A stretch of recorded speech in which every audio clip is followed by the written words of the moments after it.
stuff. So go check on them. Probably take them out to the sun to dry. You could do that for all your clothes as well. Let them just dry in the sun. It helps. So they don't stay in your wardrobe and, start having a bad smell even after they've been washed clean and dried. All right. Thought I should let you know. That being said, my name is Dennis Walu, one and only of Nigeria Info FM. Today, let's start with stealing from the dead. In the 90s, when Nollywood was Nollywood, there was a movie, Diamond Ring, right? That was the first ever instance I saw, or I related with the whole ideology of stealing from a dead corpse or a grave or a tomb. I think someone died, a very wealthy person, and was buried with a diamond ring. And some people who knew went to the graveside after the burial had been done and dug out the movie. Sketchy, but it seemed like a norm, and it was not just a Nigerian thing. Even in other climes, there are people who specialize in going to steal from dead bodies after they had been buried. That's extreme, I must say.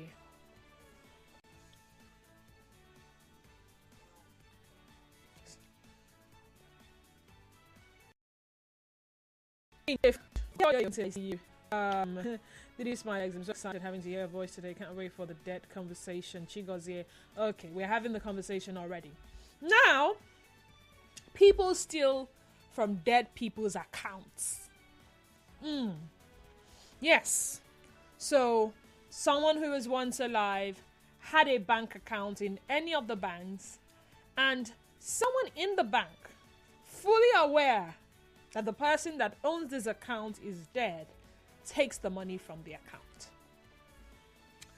This is as, stated by the Economic and Financial Crimes Commission, who had arrested 2 former Union Bank employees for embezzling 4.2 million naira from a deceased customer's account. The commission apprehended MPs on fake the balance in the account was lower than what was meant to be in the account. The family disputed the balance given by the bank, subsequently sampling the bank regarding unauthorized debits on the account. Okay, we have mine. So the bank and discovered the balance. Further findings showed that Proc card Algo was handed over to another sales and service associate, who delivered the card company, and there are some of these errors allegedly made by the suspect through the accomplice. The suspects will be charged to court as soon as the investigations are concluded. Good thing they were arrested. Good thing. Why go and steal people's money? People working in the bank. I know the temptation is high. You see, they give you your account number. You see how much they have in their account. You're like, hey, oh God, when will I get to this state? And I can understand that, well, because the man is dead, they didn't think that he will be in need of the money. If someone dies, is it ethical to steal their things? Now, let's go back to war situations. When a soldier dies at the war front, soldier has got food, water, and all of that. You understand that soldier is not in need of those things again. More work for you, more ammunition for you, life continue to fight war. You can't ask their parents to take them. They are clearly not in need of them. So you take them, right? Makes sense in such situations. And that is why they say there is a rationalization that it is fine to steal debt because things be missing it anyway. Get all the money you want. Drive all the cars from Lexus to Honda to Ford to a BMW, Mercedes, Bentley. All these things never follow you to grave. True? Yeah. All the money accounts, your investment accounts, your property asset, they follow you to the grave. You are not in of a mental world when go. Suicide transition makes me better about something that's ethically murky. Is it your own? Did they give it to you? Did they will it to you? Did they say you could take it? Why take it? I have faith in us. In the case of people arrested, family knew what happened had been deducted or had been beaten. Open you once the mob the people Wazobia Bank, Cooling Bank. Maybe people only know about Nigeria Info FM Bank. So what happens to the money in Cooling Bank, Cooling Bank, Wazo Bank? How open are you? Now, there's a rule of thumb for some people. There's a limit to what you want to tell someone and the level of trust you get with someone to be able to open up. But if you have several accounts and there's nobody that knows about them, there is that possibility for people to take everything, and the people who would have made good use of it do not get to enjoy it. Question number 2. There is a will, right? You're expected to have a will. But beyond having your the will protect and ensure their properties and assets actually get to the hands of those it is intended for. And finally, how many people actually care about money in the bank account of their deceased loved ones? I've lost 2 people, 2 very close people, a biological father, a stepmother. Biological father went, was the last to leave. Stepmother was the first to leave. And when my dad had that conversation with me, to be honest, he didn't know what was in her account. And he didn't care. And I didn't care as well.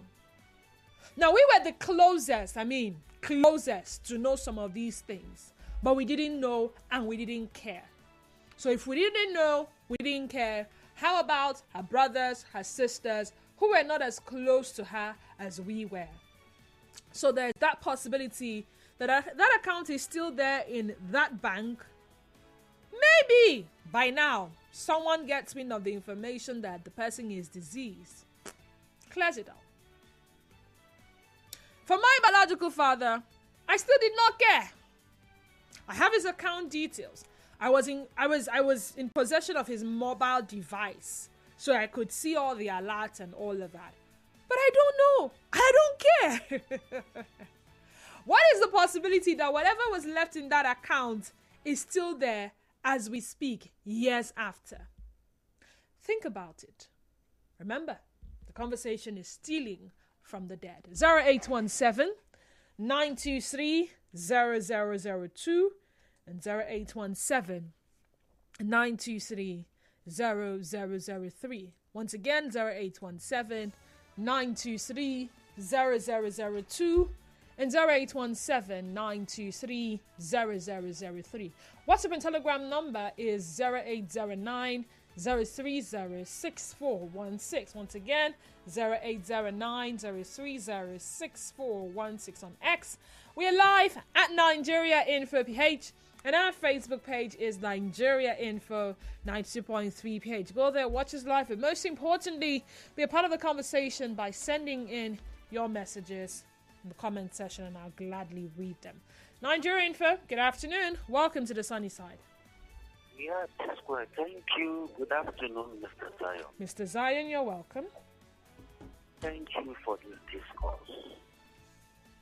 The truth is, because of how we have become so immoral in this part of the world, even when we die, our spirit cannot appear.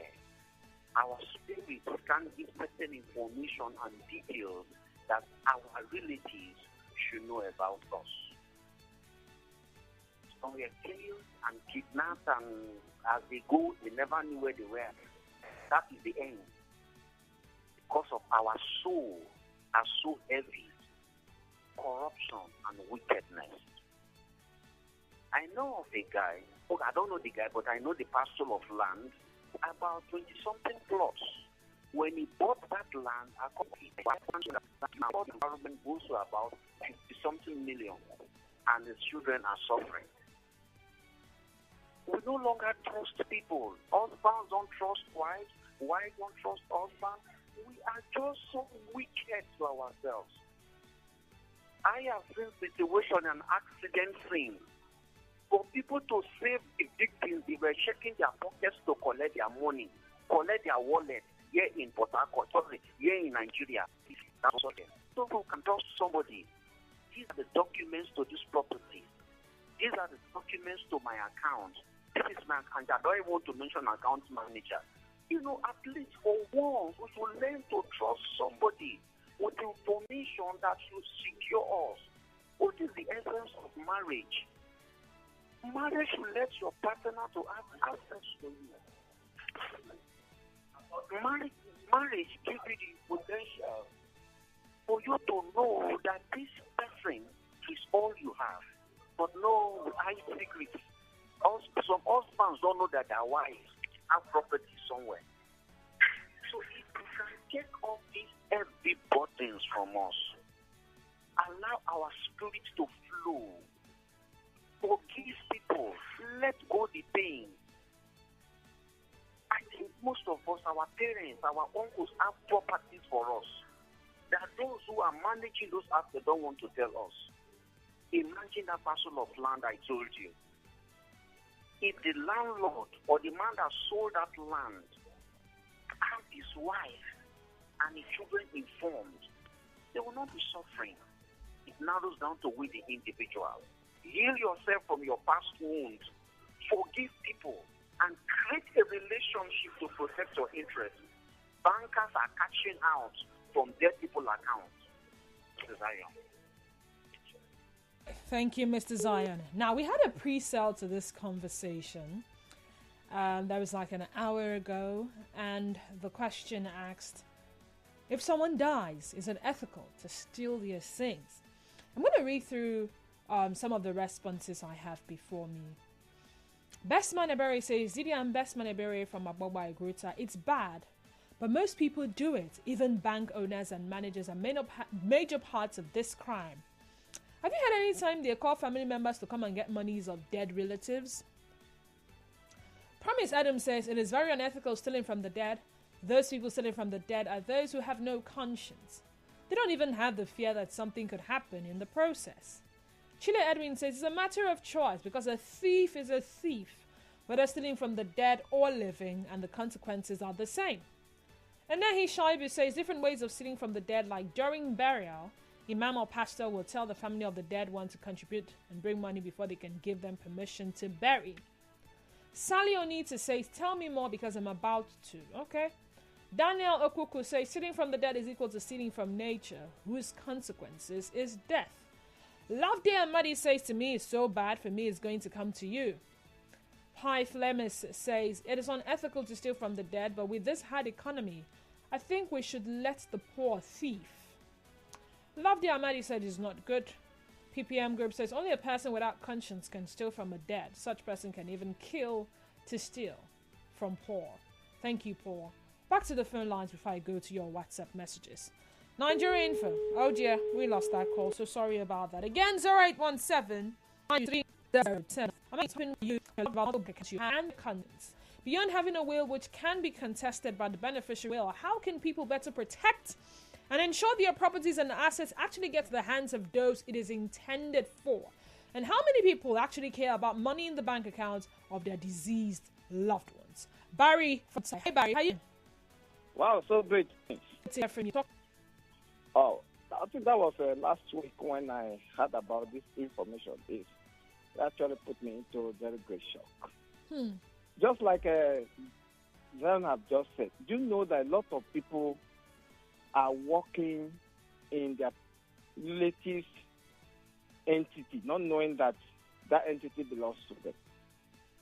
There was one adage that my father told me sometime that where we go and push food in the stream to catch fish, he said if we don't follow him sometime, that there will be a day when he's no longer there. and we will have desire to go and catch fish there, but we will not identify that pool where fish is being caught belongs to him. So we have lost cordiality with our relatives. It's one great cause that have actually attributed to this problem. And who can we trust? We have lawyers who are very coordinate in relationship with bankers who probably parents have confided in. If there is incident of death, assuming they were having one or two accounts, they will only disclose one. It is an issue. Therefore, we want to plead that wherever and whoever that is involved in this kind of a thing, it is an issue of karma. Because when you acquire such a wealth and you go and marry, and children will come in and dwell on such, which was not labored of their parents, it is an issue. And we have also said that all those things actually happened in a period where there was no electronics. You know, this time around, I know that it's happening, but at least by the alert that is coming, if you tamper with somebody's account, I think such awareness will be notified. Will be noticed. So thank you for this great topic. All right, thank you, Barry. Chima from Eliozu. Oh dear, Chima, you'll have to call back. Elemowa from Chokochoete says, it is an act of criminality for a banker to with a dead man's account. A man is more interested in stealing things in the boat and on them rather than helping them. And it's a normal occurrence. Accident victims will tell you their experience more. Nigeria Info, good afternoon to you and welcome. Nigeria Info, good afternoon. Okay, good afternoon. Good afternoon. What's your name? Okay, it's Victor calling from Rumukusi. Victor, you're welcome. Talk to me. Okay, while we were small, I used to carry my mother with canoe, paddle to go and buy fish with men on water. So one day, that time that we have a Bakassi war with Nigeria, around that Bakassi, that even on Okosho side. So one day, that time that they killed Nigerian army like this. So one day, I carried my mother. I saw one army man was killed. He was floating on the water. So I told my mother, I said, look at this army man. So my mother asked me if I can bury him. I said, yes. He said, okay, let's go. So I pushed him. I pushed him. He was there looking at me. I pushed to the side. So because what we usually do is that one, you cut the swamp and cut the swamp to its size. When you cut the swamp to its size, you just push him in. You just use more than the kind of shadow grade. Then sometimes you can use those and tear one part of it and tie him. So in case maybe we get that you carry them to go and carry him from there. Oh wow! So when we get there, I saw the man. There was some money in his pocket and he's gone. He has a shotgun in his. So I wanted to collect the money. My mother just jumped from the table and slapped me. He said, what do you want to do with the money? I said, the person has died now. I want to bury him. Let me just... He said, no. It's slap. It's dirty slap. He said, why did you want to collect? Do you want to die? Okay, did you like the way it is? If you want to help him, if you don't want to help him, you leave him alone. You don't collect anything from him. I buried that man and we go away. So something happened somewhere. There was an accident somewhere along Lokoja, Abuja Expressway. As a trailer driver, I just crossed. So while I crossed, I had an accident. It was a very huge one. So immediately we just stopped. Before we know, the people that were there, all of them were nothing to recognize with. A trailer driver like me stopped over and started searching those people. I was like, I said, okay, waiting happen now. He said, whether I'm waiting concern me. Wow. So it's very common in this very society. You see people, I had another, in short, that one usually happened here at Element Junction. Pray it doesn't happen to you. Even when you are alive, seeing it, they will be searching you, collecting your phone, collect everything. Nobody even cares if you will be dead or nobody wants to even rush you. All they will know is, it's so unfortunate, yeah. So unfortunate, yeah. Wow. I was going to ask him who gave them the right to bury somebody. Even though they found the person in an awkward... What if... I mean, I don't know, but...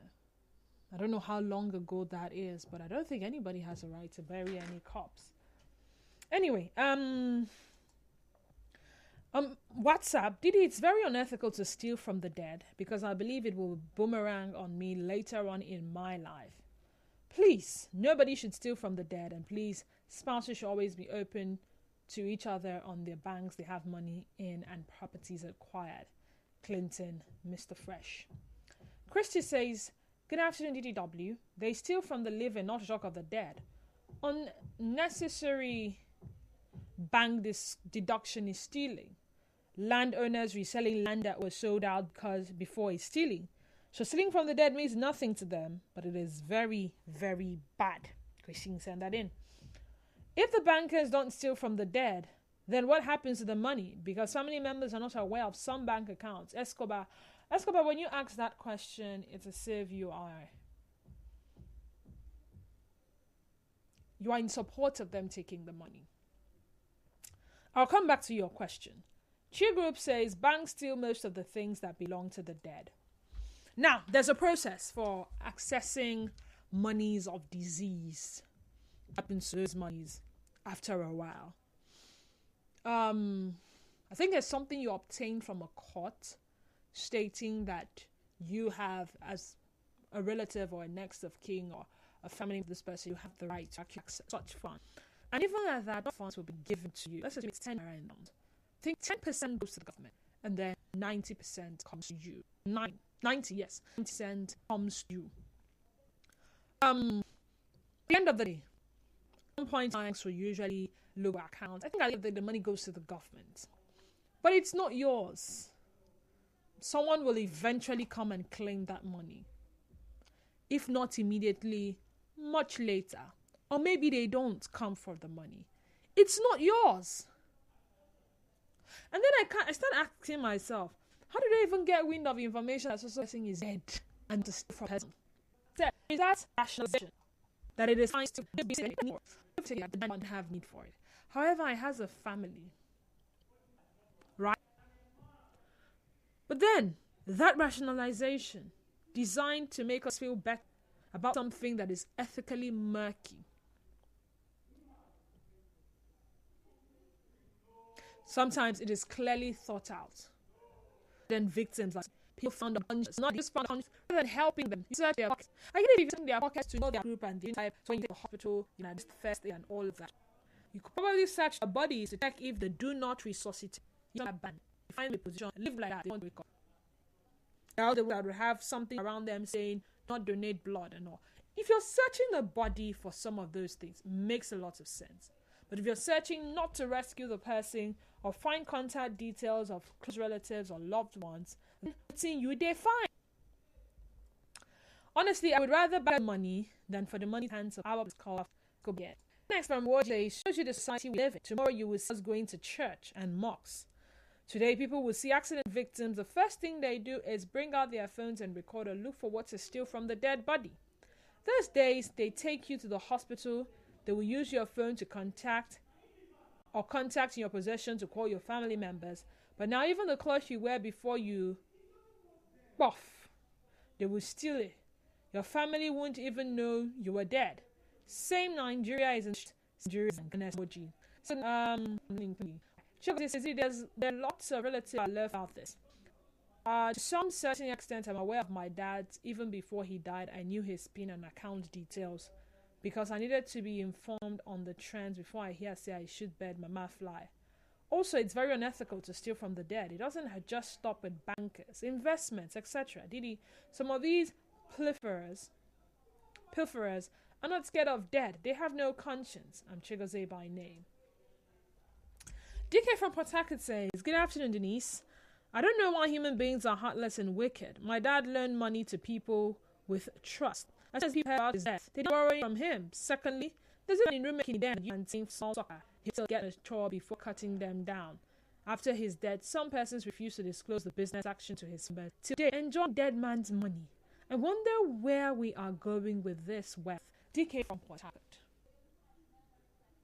You see that loan thing, It's not just loan. You see these people that usually do contribution. Yes, I will the contribution. Sometimes contribute would have to like 500 million, 2 million. People are happy that the parent has any died. They go to the family and say, your husband, oh, your brother, oh, when they were allowed to contribute with us, so they have contributed $1 million. It's their own. They go. Well, welcome. Go ahead. My contribution is that this thing you're talking about put into and taking all our belongings, and we couldn't do anything because we are unconscious. Secondly, my take in this thing is that banks should inform the next of kin whenever they have any issue like that. Not the bankers to be taking the money. The bank for the money has happened to the account, or the person is no more using it. What is the problem? So the next of kin should come and take the money instead of them taking the money. That's my take on this. Thank you. I think it is usually the family members that inform the bankers that the person is no more. I mean, I've had a particular account. I've had a particular account running. I've had a particular account I haven't touched running since the year 2012 till date. I've not been to that bank in all this while. Do I still receive credits for interest capitalized on the account? Yes. But guess what? They don't know me. They haven't seen me come to the bank. They haven't seen me do any transaction. They are not looking for me. It's not in their place, really.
Because we are not the bank. We don't know their modus operandi. However, we trust them with our funds.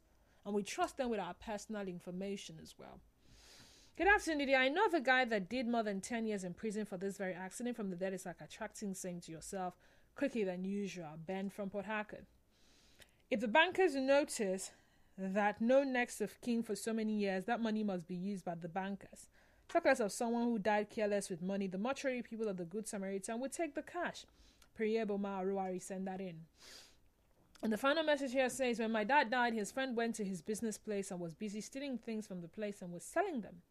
We only got to know about it because there was a disagreement between one of the guys and the business place and the supposed friend. Nobody has come forward with money they borrowed from him. All the small investment he was always making without informing us are all gone. Tell somebody. Bottom line is this. You're going to make some huge investments. Tell somebody at least so that at the end of the day, your family will get to enjoy it. I'm not sure you want to someone out there to enjoy your money when you're gone. Let it be for your family members, those who are close to you. And like some people will say, it's better it's giving to charity than one criminal somewhere. My name is Denise Dennis-Waller. Thank you so much for being a part of this conversation. Up next is Trending Stories. And thereafter, the 1 o'clock through to 2 o'clock hour filled with recorded programs. I'll be back in the final hour for talking figures. Inflation is once again on the table, but this time navigating to the current inflation rate. I'll be having a personal finance coach on that one.